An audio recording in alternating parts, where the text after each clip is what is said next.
Hello' মৰমৰ ছাত্ৰ ছাত্ৰীসকল, আজি মই তোমালোকৰ সন্মুখত লৈ আহিছোঁ ক্লাছ 10ৰ পলিটিকেল সায়েন্স পাৰ্টৰ চেপ্টাৰ 2 আন্তৰ্জাতিক সংস্থা, ৰাষ্ট্ৰীয় সংঘ আৰু অন্যান্য। এই পাৰ্টৰ পৰা হ'বলগীয়া কুৱেশ্যন তোমালোকৰ কমন পৰিব পৰাকৈ 100% কমন পৰিব পৰাকৈ আমি তোমালোকক কিছুমান কুৱেশ্যন ক্ৰিয়েট কৰিছোঁ। সেই সম্পৰ্কে তোমালোকক আজি মই এই ভিডিঅ'টো আগবঢ়াইছোঁ। কথা হ'ল এইখন চেপ্টাৰৰ পৰা MCQ কুৱেশ্যনটো বেছি অহা দেখা যায় আৰু বোৰ্ড কুৱেশ্যন আহিলে হাইষ্ট 3 মাৰ্কৰ কাৰণে আহিব আৰু MCQৰ কাৰণে মোৰ নেক্সট ভিডিঅ'টোত পাবা। আৰু ইয়াৰ পৰাও যিবিলাক পঢ়িম, আমি যিবিলাক কুৱেশ্যন ক্ৰিয়েট কৰিছোঁ ইয়াৰ পৰাও ভালকৈ মুখস্থ কৰিলে, মেমৰাইজ কৰিলে ইয়াৰ পৰাও মানে MCQৰ কুৱেশ্যনবিলাক কমন পৰিব। তো দেখা, এই চেপ্টাৰটোৰ মূল উদ্দেশ্য হৈছে এই সংস্থাসমূহ যে গঠন হৈছিল, সংস্থাসমূহৰ মূল উদ্দেশ্য হৈছে বিশ্ব শান্তি আৰু নিৰাপত্তা বজাই ৰখা, ৰাষ্ট্ৰসমূহৰ মাজত মানে সহযোগিতা, বন্ধুত্বপূৰ্ণ ভাৱ গঢ়াই তোলা। তো যিহক দেখা, প্ৰথম বিশ্বযুদ্ধত যেতিয়া পৃথিৱীত সংঘটিত হৈছিল তেতিয়া যাতে ভৱিষ্যতে তেনেকুৱা যুদ্ধ নহয় তাৰ পৰিপ্ৰেক্ষিতত জাতিসংঘ গঠন হৈছিল 1920 চনত। আৰু যেতিয়া 1939 চনত দ্বিতীয় বিশ্বযুদ্ধ সংঘটিত হ'ল, ইয়াৰ ভয়াৱহতা আৰু বেছি, তেতিয়াই কি হ'ল, জাতিসংঘৰ মৃত্যু হ'ল বুলি আমি ক'ব পাৰোঁ। আৰু 1939 চনৰ পিছত অৰ্থাৎ দ্বিতীয় বিশ্বযুদ্ধৰ পিছত ভৱিষ্যতে যাতে এনেকুৱা আৰু যুদ্ধ নহয় তাৰ পৰিপ্ৰেক্ষিতত 1945 চনৰ 24 অক্টোবৰ দিনত দেশৰ বিশ্বৰ 51খন ৰাষ্ট্ৰই সন্মিলিত হৈ ছান ফ্ৰান্সিস্কো সন্মিলনত ৰাষ্ট্ৰসংঘ নামৰ বিশ্ব সংস্থাটো গঠন কৰে বুলি আমি ক'ব পাৰোঁ, বা গঠন হয়। তো যি হওক, আমি এতিয়া এইটো চেপ্টাৰ আলোচনা কৰিম। উল্লেখ্য যে ৰাষ্ট্ৰসংঘৰ মুখ্য কাৰ্যালয় আমেৰিকাৰ নিউয়ৰ্কত আৰু বৰ্তমান ইয়াৰ সদস্যৰ সংখ্যা 193খন। তো এতিয়া আমি আলোচনা কৰিম ইয়াৰ পৰা হ'বলগীয়া কুৱেশ্যন। মৰমৰ ছাত্ৰ ছাত্ৰীসকল, এয়া আছিল এইখন চেপ্টাৰৰ পৰা হ'বলগীয়া কুৱেশ্যন। তো প্ৰথম কুৱেশ্যনটো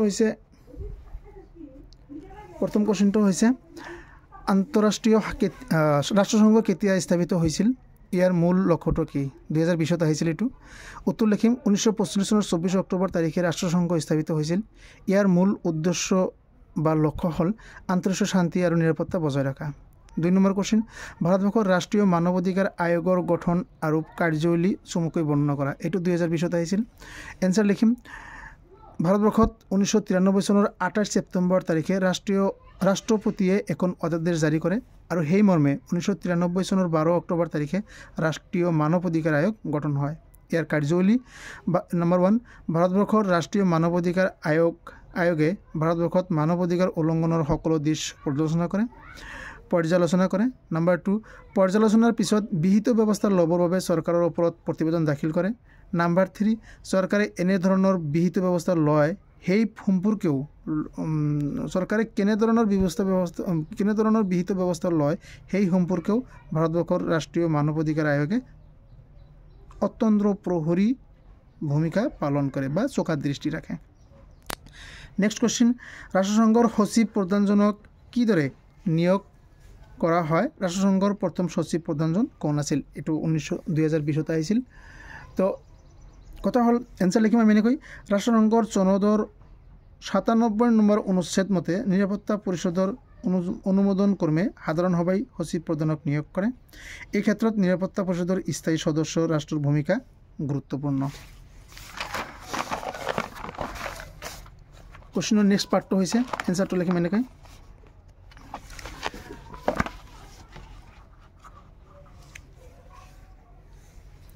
ৰাষ্ট্ৰসংঘৰ প্ৰথম সচিব প্ৰধানজন আছিল নৰৱেৰ ট্ৰাইব হাল্ডনলি। 4 নম্বৰ কুৱেশ্যন, ৰাষ্ট্ৰসংঘৰ নিৰাপত্তা পৰিষদৰ এটি চমু বিৱৰণ দিয়া। 2019ত আহিছিল। উত্তৰ লিখিম, ৰাষ্ট্ৰসংঘৰ অতি গুৰুত্বপূৰ্ণ অংগটোৱে হ'ল নিৰাপত্তা পৰিষদ। ৰাষ্ট্ৰসংঘ গঠন হোৱাৰ সময়ত এই পৰিষদৰ স্থায়ী সদস্য আছিল 5জন আৰু অস্থায়ী সদস্য 6জন।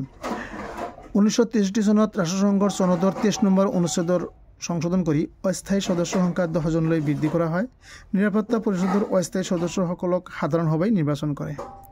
স্থায়ী সদস্য ৰাষ্ট্ৰকেইখনক ৰাষ্ট্ৰকেইখন হ'ল আমেৰিকা, ইংলেণ্ড, ফ্ৰান্স, ৰাছিয়া আৰু চাইনা। কোনো গুৰুত্বপূৰ্ণ বিষয়ত সিদ্ধান্ত ল'বলৈ স্থায়ী 5জন সদস্য সহ মুঠ 16জন সদস্যৰ সন্মতি থাকিব লাগে। স্থায়ী সদস্যসকলৰ ভেটো প্ৰয়োগৰ ক্ষমতা আছে, সেইবাবে কোনো বিষয়ত স্থায়ী সদস্যই ভেটো দিলে সিদ্ধান্ত গ্ৰহণ নহয়। উল্লেখ্য যে নিৰাপত্তা পৰিষদৰ অনুমোদন ক্ৰমে সাধাৰণ সভাই সচিব প্ৰধানক নিয়োগ কৰে। 5 নম্বৰ কুৱেশ্যনটো হৈছে বছৰৰ কোনটো দিনক মানৱ অধিকাৰ দিৱস হিচাপে পালন কৰা হয়? উত্তৰ লিখিম। আৰু কুৱেশ্যন এড কৰা আছে, মানৱ অধিকাৰ ঘোষণাপত্ৰৰ 2টা উদ্দেশ্য উল্লেখ কৰা। উত্তৰ লিখিম, প্ৰত্যেক বছৰৰ 10 ডিচেম্বৰ দিনটো মানৱ অধিকাৰ দিৱস হিচাপে পালন কৰা হয়। মানৱ অধিকাৰ ঘোষণাপত্ৰৰ 2টা উদ্দেশ্য। নম্বৰ 1, বিশ্বৰ জনগণৰ বাবে প্ৰয়োজনীয় অধিকাৰসমূহ এই ঘোষণাপত্ৰত সন্নিৱিষ্ট হৈছে। নম্বৰ 2, এই ঘোষণাপত্ৰত উল্লেখিত অধিকাৰসমূহক সদস্য ৰাষ্ট্ৰসমূহে স্বীকৃতি দিছে। নেক্সট কুৱেশ্যন, ৰাষ্ট্ৰসংঘৰ অংগকেইটাৰ নাম লিখা। ৰাষ্ট্ৰসংঘৰ অংগ সাধাৰণতে 6টা। সেই অংগ 6টা হৈছে সাধাৰণ সভা, নিৰাপত্তা পৰিষদ, অৰ্থনৈতিক আৰু সামাজিক পৰিষদ, ন্যায়িক পৰিষদ, আন্তৰ্জাতিক ন্যায়ালয়, সচিবালয়। নেক্সট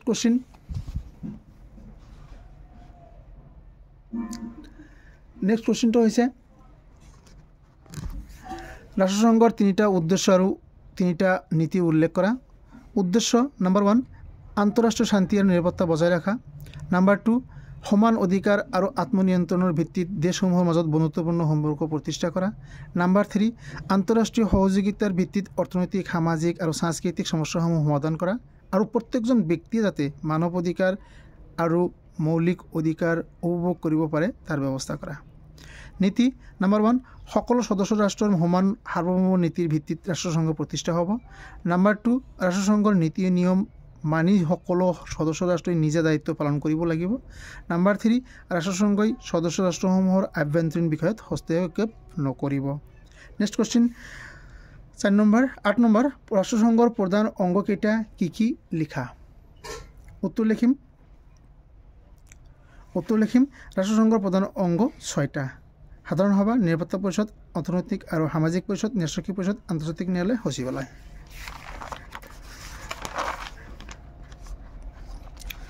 নেক্সট কুৱেশ্যন, ৰাষ্ট্ৰসংঘৰ যিকোনো 6টা অভিকৰণ বা এজেন্সিৰ নাম লিখা। নম্বৰ 1, আন্তঃৰাষ্ট্ৰীয় শ্ৰমিক সংঘ ILO, বিশ্ব স্বাস্থ্য সংস্থা WHO, ৰাষ্ট্ৰসংঘৰ উন্নয়ন আঁচনি UNDF, ৰাষ্ট্ৰসংঘৰ মানৱ অধিকাৰ আয়োগ UNHRC, ৰাষ্ট্ৰসংঘৰ শিশু পুঁজি UNICEF, ৰাষ্ট্ৰসংঘৰ শিক্ষা, বিজ্ঞান আৰু সাংস্কৃতিক সংগঠন UNESCO। 10 নম্বৰ কুৱেশ্যন, ৰাষ্ট্ৰসংঘৰ মানৱ অধিকাৰ আয়োগ সম্পৰ্কে চমুকৈ আলোচনা কৰা। উত্তৰ লিখিম, ৰাষ্ট্ৰসংঘৰ মানৱ অধিকাৰ আয়োগ 1946 চনৰ 16 ফেব্ৰুৱাৰী তাৰিখে প্ৰতিষ্ঠা হৈছিল। সংগঠনৰ জন্মখনত ইয়াৰ সদস্য সংখ্যা আছিল 18 জন, পিছত 65 আৰু 1990 চনত ক্ৰমে 21 জন আৰু 53 জনলৈ বৃদ্ধি কৰা হয়। সদস্যসকলৰ কাৰ্যকাল 3 বছৰ। সংখ্যাগৰিষ্ঠ মতৰ ভিত্তিত সিদ্ধান্ত গ্ৰহণ কৰে। ৰাষ্ট্ৰসংঘৰ মানৱ অধিকাৰ আয়োগ সংখ্যাগৰিষ্ঠ মতৰ ভিত্তিত সিদ্ধান্ত গ্ৰহণ কৰে। কাৰ্যাৱলী আৰু এইটো প্ৰশ্ন এনেকুৱা হ'ব পাৰে যে মানৱ অধিকাৰ সম্পৰ্কত ৰাষ্ট্ৰসংঘৰ মানৱ অধিকাৰ আয়োগৰ লোৱা পদক্ষেপসমূহ আলোচনা কৰা, তেনেহ'লে এই একেই কথা লিখিব পৰা যাব। তো নম্বৰ 1, বিশ্বৰ মানৱ সমাজৰ অধিকাৰসমূহক সুৰক্ষা দিয়া।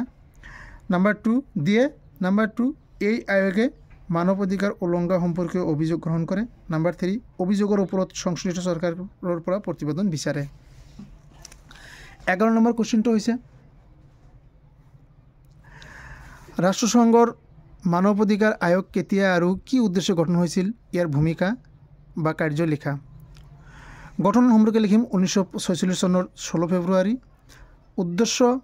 গঠনৰ উদ্দেশ্য হৈছে বিশ্বৰ মানৱ সমাজৰ অধিকাৰসমূহক সুৰক্ষা দিয়া আৰু ইয়াৰ কাৰ্য বা ভূমিকা হৈছে ৰাষ্ট্ৰসংঘৰ মানৱ অধিকাৰ আয়োগে মানৱ অধিকাৰ উলংঘা সম্পৰ্কীয় অভিযোগ গ্ৰহণ কৰে আৰু তেনে অভিযোগৰ ওপৰত সংশ্লিষ্ট চৰকাৰৰ পৰা প্ৰতিবেদন বিচাৰে।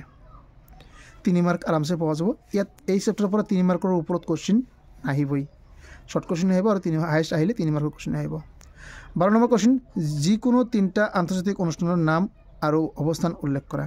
উত্তৰ লিখিম, জাতিসমূহৰ সংঘ, মুখ্য কাৰ্যালয় লণ্ডন, আন্তঃৰাষ্ট্ৰীয় ক্ৰিকেট ICC, মুখ্য কাৰ্যালয় ডুবাই, আন্তঃৰাষ্ট্ৰীয় ফুটবল ফেডাৰেশ্যন ফিফা মুখ্য কাৰ্যালয় জুৰিক, দক্ষিণ এছীয় আঞ্চলিক সহযোগিতা সংস্থা যিটো চাৰ্চ বুলি কোৱা হয় মুখ্য কাৰ্যালয় কাঠমাণ্ডু। নেক্সট কুৱেশ্যন, নিৰস্ত্ৰীকৰণ সম্পৰ্কত সম্পাদিত হোৱা দুখন চুক্তিৰ নাম লিখা। ৰাষ্ট্ৰসংঘৰ নিৰস্ত্ৰীকৰণ আয়োগ কেতিয়া গঠন হৈছিল? উত্তৰ লিখিম 1 নম্বৰ সম্পৰ্কত সম্পাদিত নিৰস্ত্ৰীকৰণ সম্পৰ্কত সম্পাদিত হোৱা দুখন চুক্তি, ইয়াতে ভালেকেইটা চুক্তি আছে। নাম্বাৰ 1 আংশিকভাৱে আণৱিক অস্ত্ৰৰ বিস্ফোৰণ নিষিদ্ধ চুক্তি 1963 চনত হৈছিল। পাৰমাণৱিক অস্ত্ৰ সংকোচন চুক্তি 1966 চনত হৈছিল। বহি মহাকাশ চুক্তি 1967, সমুদ্ৰতলী নিয়ন্ত্ৰণ চুক্তি 1971 আৰু ৰাষ্ট্ৰসংঘৰ নিৰস্ত্ৰীকৰণ আয়োগ কেতিয়া গঠন হৈছিল? তাৰ উত্তৰত লিখিম 1952 চনত ৰাষ্ট্ৰসংঘৰ নিৰস্ত্ৰীকৰণ আয়োগ গঠন হৈছিল। নেক্সট,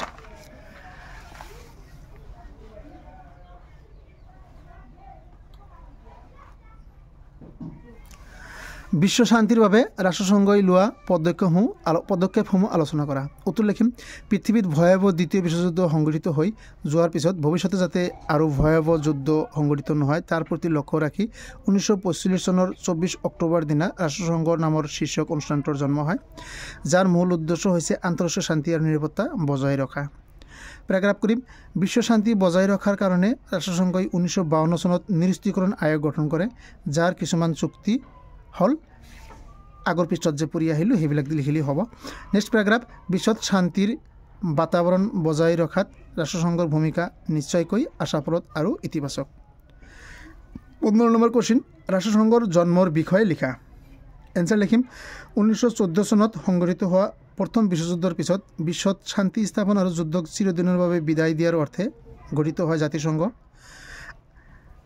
হোৱা জাতিসংঘ বিফলতাৰ পিছত 1939 চনত সংঘটিত হয় দ্বিতীয় বিশ্বযুদ্ধ।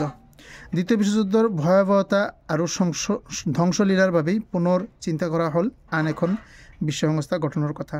সেইমৰ্মে 1945 চনৰ 24 অক্টোবৰ দিনা ছান ফ্ৰান্সিস্কো সন্মিলনত সৰ্বমুঠ 51খন ৰাষ্ট্ৰই ৰাষ্ট্ৰসংঘৰ চনদত চহী কৰি ৰাষ্ট্ৰসংঘ শীৰ্ষক অনুষ্ঠানটোৰ জন্ম হ'ল। নেক্সট কুৱেশ্যন, মানৱ অধিকাৰ মানে কি বুজা? উত্তৰ লিখিম বিশ্বৰ প্ৰত্যেক ব্যক্তিকে এটা মৰ্যাদাপূৰ্ণ জীৱন যাপনৰ বাবে প্ৰয়োজনীয় হোৱা অধিকাৰৰ সমষ্টিকেই মানৱ অধিকাৰ বুলি কোৱা হয়। নেক্সট কুৱেশ্যন, ভাৰতবৰ্ষত ৰাষ্ট্ৰীয় মানৱ অধিকাৰ আয়োগ সম্পৰ্কে এটি টকা লিখা। উত্তৰ লিখিম ৰাষ্ট্ৰসংঘৰ নিৰ্দেশনা অনুসৰি ভাৰতবৰ্ষত 1993 চনৰ